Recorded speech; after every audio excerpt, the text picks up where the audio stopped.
Well, at the start of this year, we set out the huge strides we'd made in reducing violent crime across the board, from homicides being at record lows to teenage murders being the lowest this century.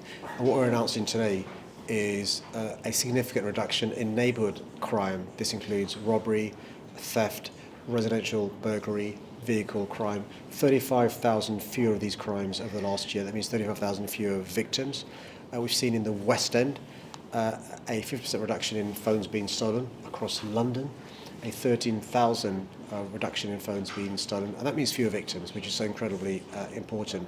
But as a consequence of City Hall investment and the police working incredibly hard, we are seeing more than 1,000 arrests a month. So to those doom merchants and those people who spread disinformation, misinformation and lies, we are one of the safest mega cities in the world. So what would you say to those people? We need both. We need more bobbies on the beat, and we need to also invest in technology. I mean, the Met Police Service over the last 100 years has invested in technology, whether it's fingerprint technology, whether it's the use of closed-circuit TV, whether it's the use of cars rather than bicycles, whether it's the use of live facial recognition.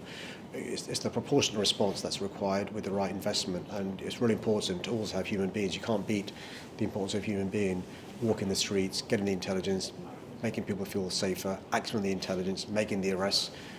All those things are really important. What we've seen, though, is a consequence of 14 years of austerity. We lost from the Police Service £1.1 billion from central government core grant. That's a third of our funding. So it will take some time to get the police service back that money we need from central government. Good news, in the first 2 years we've had some support from the government. We welcome that. We want more support going forward as well.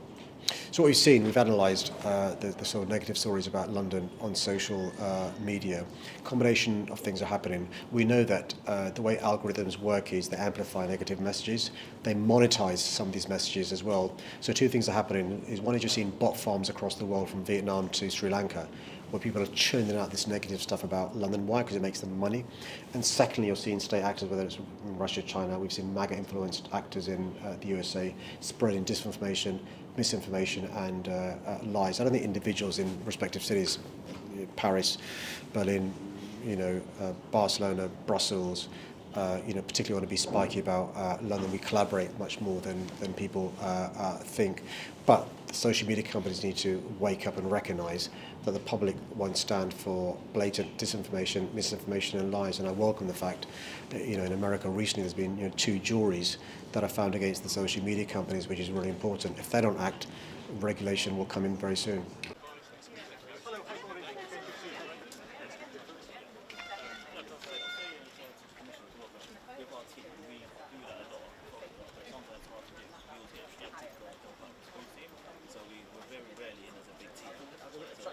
Same, go down, go up.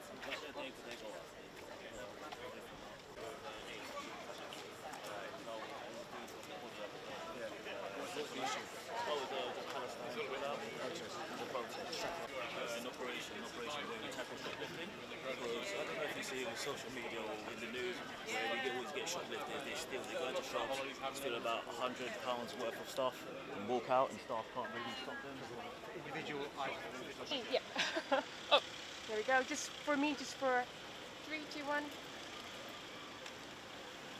Got it? And then are you happy to go now? I was happy. Have you got what you need? Yeah. Yeah? Thank okay, you. and then we're going to head back. Thanks a lot. Yeah.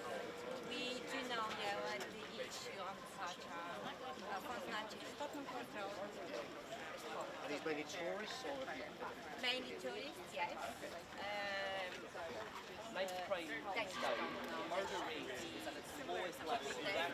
How good CCTV? Too far from you guys. They're too fast. Their face are always short. Right. So Just can you do statistics now, please? We just need a bit of space, Catherine. No, we just Let's go back. Once again, if you can look at me, that would be great. Fantastic. Thank you so much. Thanks, everyone. Thank great, you. thanks. Look, I think what's important is to recognise that not only is there a cost of living crisis, there's a cost of doing business crisis. I've seen small businesses, medium-sized businesses and big businesses really struggle over the last few years. The pandemic was really bad. The Brexit consequences have been really bad, but some tax policies of the previous government have been really bad as well. hospitality is really important, not just to quality of life, but also to the joys of living in a city. More than 500,000 Londoners work in hospitality, so I welcome the announcement from Andy Burnham today.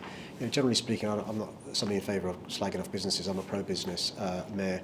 They all contribute in their own way. You have to make sure, though, that they're paying the right share of tax. What we don't want to see is people, finding clever devices to avoid tax. So I'm sure in the budget later on this year, you'll see from the new Chancellor policies to, encourage growth, but also to encourage jobs, wealth and prosperity as well.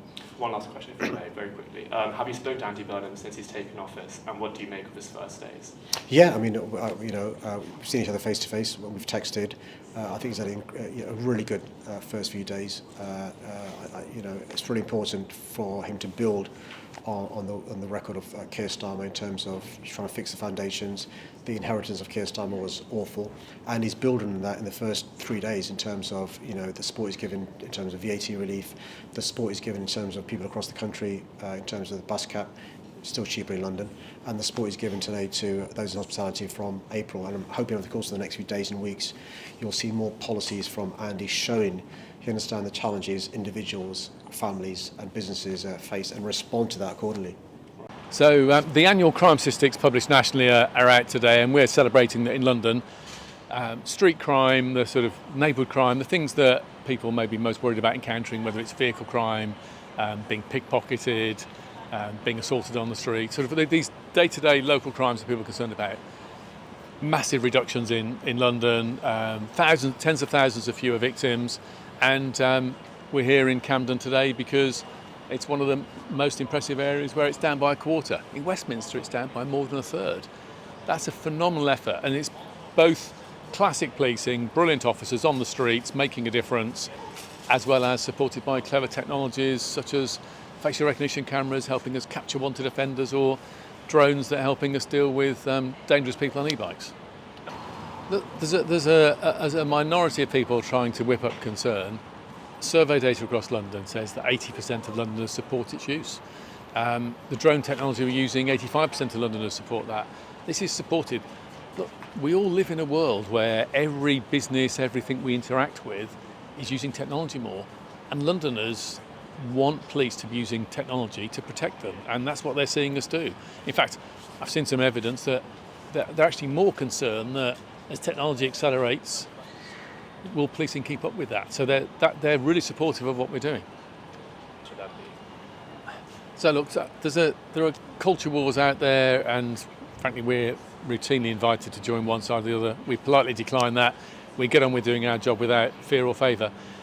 Look, there are hostile states out there, Russia and Iran, who try and undermine stability in other countries. They are magnifying some of this content. Then there are competitor cities who want to undermine London. But London is massively safe. There's a new report published today highlighted in some of the national media that talks about the majority of people surveyed across the world see London as a safe place. They'd like to live here. It's got a great reputation regardless of those who, for their own purposes, want to undermine it.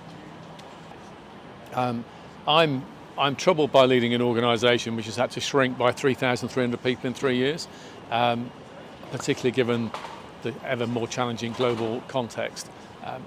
Whatever money the politicians decide to give us, we will do our best with that. And what these results today show is the fantastic dedication and determination of our officers, and how we've been able to magnify their effect with the clever use of technology to support them and the data so they can target the most dangerous people in the key locations. Hi, morning, everyone. Well, how are you? It's really good to see you. How are you? How's it going, Sadiq? This is the fantastic concept. How's it going, Sadiq? How are you? Happy to meet you, Sam. You Good, too, thank you. how are I'm you? Valentina. I'm good, thank you. I see you from the council. Yeah. One of the things that's different here, Steve, is that Hi, everyone. Hey. it's the alignment of the Camden sort of enforcement team are aligned to the same areas of town centre team. Yeah, So they work really, really tightly together, which is fantastic. Did you come to police station as well? Not really here, because we're based at Holmes Road. Checking with the officers from Holmes Road. But we've had all their numbers and emails. Constant communication. Right. Because there's some different powers, and we just talked Yeah, about of earlier course, about of sort of course. like PSPO powers and other powers, and so Yeah. they're constantly on the phone with each other. Key thing is passing information on. That's the key thing, isn't it? Of course. Which is all about. They were telling me earlier about some fantastic e-bike, e-scooter operations they've been doing about how they was it you did an operation last week? You see 20 or 30 of them? 30 bikes, 30 bikes in one operation of illegal bikes.